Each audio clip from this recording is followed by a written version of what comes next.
সেইকাৰণে অহাকালি ৰাতিপুৱা প্ৰথমে জুবিন গাৰ্গৰ অটস্পাই বা পোষ্টমৰ্টেম আমি কৰিম গুৱাহাটী মেডিকেল কলেজত।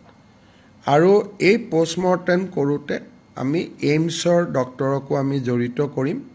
আৰু ৰাতিপুৱা 7:30 বজাত আপোনালোকক এইকাৰণে ক'লোঁ যে আমাৰ গোটেই ক্ৰিমেশ্যনৰ চিডিউলটো অলপ বদলি হৈ যাব এতিয়া।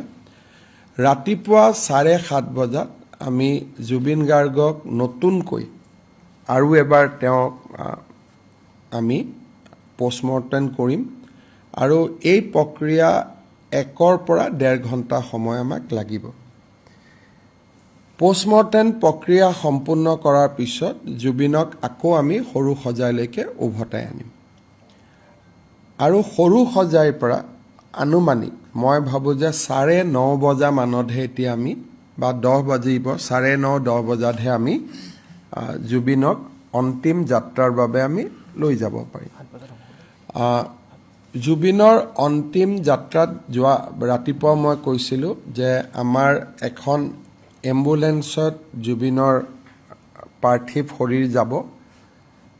ফেমিলিয়ে আমাক এখন তালিকা দিছে 85 গৰাকী ব্যক্তিৰ 85 পিপল। চ' এই 85 গৰাকী ব্যক্তি বা যি শিল্পী কলা কুশলী জুবিনৰ লগত ক্ল'জ 85 তেওঁলোকৰ কাৰণে আমি 2খন 3খন 4খন যি বাছৰ প্ৰয়োজন হ'ব আমি সৰু সজাইত বাছৰ ব্যৱস্থা কৰি দিম।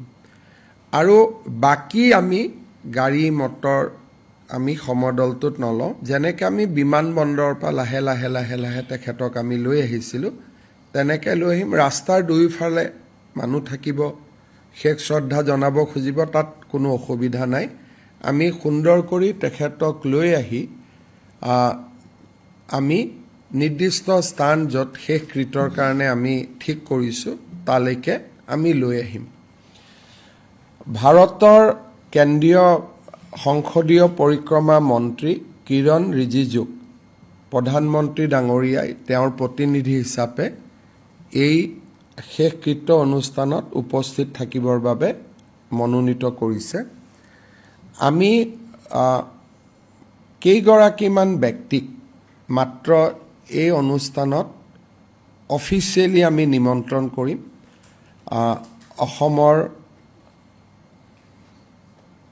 বিধানসভাৰ অধ্যক্ষ মুখ্যমন্ত্ৰী তেওঁ থাকিব, মুখ্যমন্ত্ৰী থাকিব, অসম বিধানসভাৰ অধ্যক্ষ থাকিব, লিডাৰ অফ অপজিশ্যন তেখেতক আমি আমন্ত্ৰণ জনাম, অসম সাহিত্য সভাৰ সভাপতি সম্পাদকক আমি আমন্ত্ৰণ জনাম, সদৌ অসম ছাত্ৰ সন্থাৰ 2জনীয়া প্ৰতিনিধি দল এটাক আমি আমন্ত্ৰণ জনাম, তেওঁলোকে যাক নিৰ্দিষ্ট কৰি দিয়ে, আৰু জুবিনৰ নিকটতম পৰিয়ালবৰ্গ। মেঘালয়ৰ উপ মুখ্যমন্ত্ৰীকে ধৰি মন্ত্ৰীসভাৰ তেওঁলোকৰ ডেলিগেশ্যন এটা আহিব আৰু কেন্দ্ৰীয় মন্ত্ৰী সৰ্বানন্দ সোণোৱালো অনুষ্ঠানত উপস্থিত থাকিব।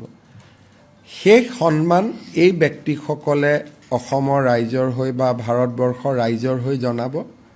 জুবিন গাৰ্গৰ পৰিয়ালে তেওঁলোকক বিদায় দিব।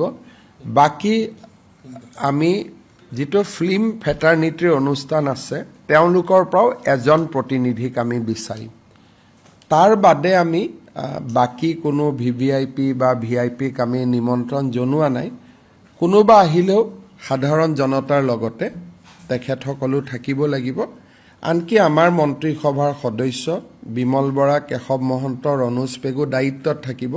বাকী সকলেও যোনে যেনেকৈ আগতে গৈ চকীত বহিব পাৰে তেনেকৈ বহিব। আমি কাৰো কাৰণে মন্ত্ৰী বিধায়ক কাৰো কাৰণে আমি বিশেষ ব্যৱস্থা আমি নকৰোঁ। শেষকৃত্য সম্পন্ন হৈ যোৱাৰ লগে লগে তেওঁৰ যিটো অস্থি বুলি কয়, অস্থি আমি লগে লগে পৰিয়ালক আমি হেণ্ড অভাৰ কৰি দিম।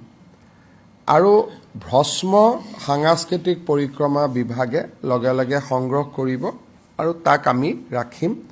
আৰু যিটো জাগাত বা যিটো স্থানত তেওঁৰ শেষকৃত্য কৰা হ'ব লগে লগে আমি ৱাল দি তাক বন্ধ কৰি দিম, যাতে জন্তু বা আন চৰাই চিৰিকটিয়ে জাগাটোত অসুবিধা কৰিব নোৱাৰে। আৰু আমি আশা কৰোঁ যে নিবিদা আদি হৈ যোৱাৰ পিছত 10 বা 12 দিনৰ ভিতৰত আমি বাউণ্ডৰী ৱালৰ কামো আৰম্ভ কৰি দিব পাৰিম।